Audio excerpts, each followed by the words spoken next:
এই দেখেন, এই আমাদের দুবাই ট্যাক্সি কোম্পানিতে মানে আমাদের ক্যাম্পে কিভাবে ইফতারি দেওয়া হয়। এই দেখেন, এই ওইখান থেকে মানুষ, এই যে মানুষ ওইখান থেকে সিরিয়াল ধরছে, এইখান থেকে মনে করেন এই ইফতারি দেওয়া হইতেছে সবাইকে। ঠিক আছে, আমারটা আমি আগেই নিয়ে নিছি, বাকি এখন বাসায় যে আপনাদের বাকিটা দেখাবো ভিতরে কি আছে। আমাদের আগে 2 বেলা খাবার দেওয়া হইতো, মানে সকালে আর রাত্রে। তো এখন রোজা চলে, এই জন্য শুধু সেহারির খাবার দেয়, মানে সেহারির সময় খাবার দেয় আর ইফতারের সময় দেয়। ঠিক আছে, আর এখন দেখাবো আপনাদের কি কি খাবার দেয় এবং সেহারির সময়টাও দেখাবো পরবর্তী টাইমে। এই খোলা, প্রথমে এই যে বক্সটা খুললেই আমরা দেখতে পাবো এই একটা খেজুর আছে। খেজুরটা ঠিক আছে, এখানে এই যে মেয়াদও দেওয়া থাকে খেজুরে। ঠিক আছে, আপনার এটা মেয়াদ দেওয়া থাকে।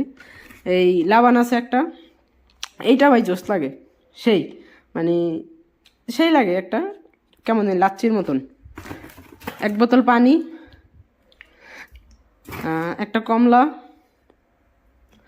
আর এটার মধ্যে কোনো সময় আজকা কী দিছে দেখি, আজকা দিছে এটার মধ্যে মনে করেন চিকেন বিরিয়ানি দিছে।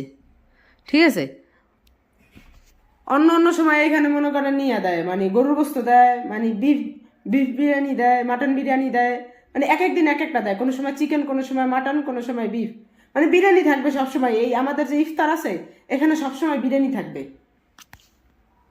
এই দেখেন, আর মানে পরিমাণ দেখেন, মানে এটার পরিমাণটা কতটুকু, এটার যে একটা পরিমাণ, মানে আপনি মনে করেন 2 জন মানুষ খাইতে পারবেন। এই জায়গায় যে পরিমাণের ইফতারি দেয় 2 জন মানুষ খাওয়া যাবে অনায়াসে। তো এগুলো মাঝে মাঝে ফালায় দেওয়া লাগে ভাই, এত কষ্ট লাগে ভাই। এই বিরিয়ানি মানে ইফতারির জন্য, এইটুকু খাবারের জন্য মানুষ কত কিছু করে বাংলাদেশে, আর আমরা এখানে কত খাবার ফালাইয়া দিই। তারপরে আরবিদের খাবার ফালানো দেখলে তো ভাই আপনারা মানে কি করবো, আপনার মনই খারাপ হয়ে যাবে। তো আজকে এই পর্যন্ত, অন্যদিন আরেকবার দেখাবো আমাদের স্যারিতে কিভাবে খাবার দেয়, কি খাবার দেয়।